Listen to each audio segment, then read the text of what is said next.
สร้างก็ไม่ยากมากนะครับใช้แค่4 อย่างนี่1 ค้อน2 บล็อกอะไรก็ได้3 น้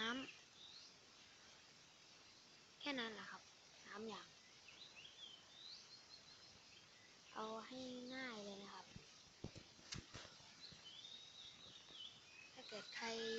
ดูแล้วไม่เข้าใจผมก็ขออภัยนะครับ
นี่นะครับวิธีทำก็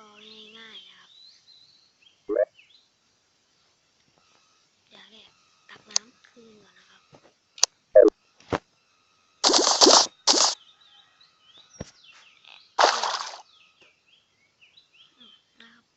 หาพื้นที่โล่งๆเช่น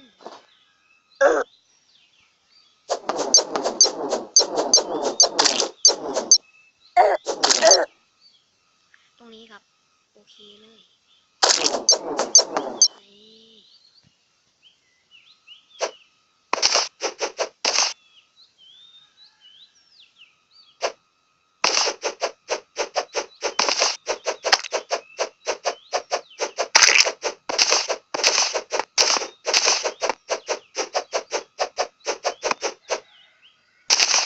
นี่นะครับ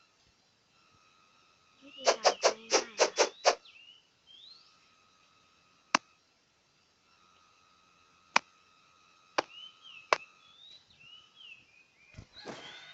เอาพื้นที่ให้เหมือนบ่อน้ำนะครับ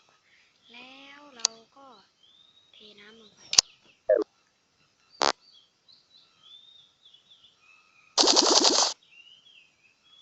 น้ำไม่พอครับ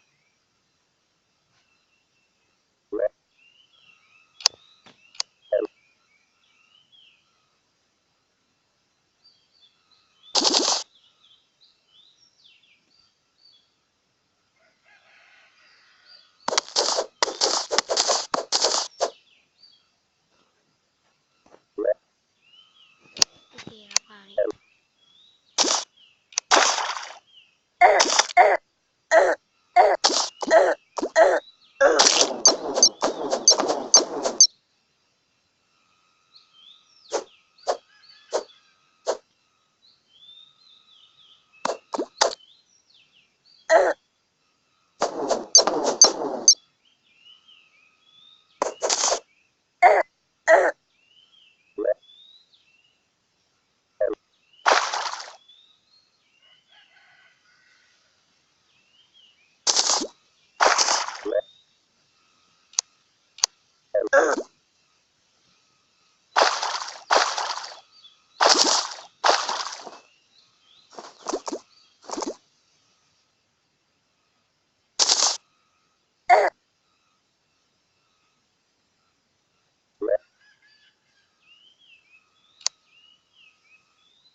ไม่ได้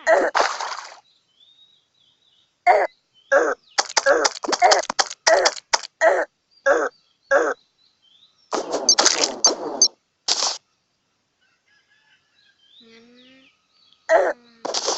ยาวกว่านี้นะครับลองดูครับเผื่อได้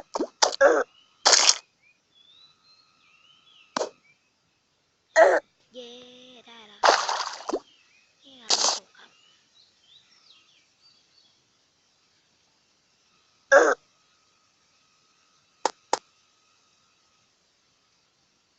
ลองมาดูนะครับถ้าเกิดไม่ได้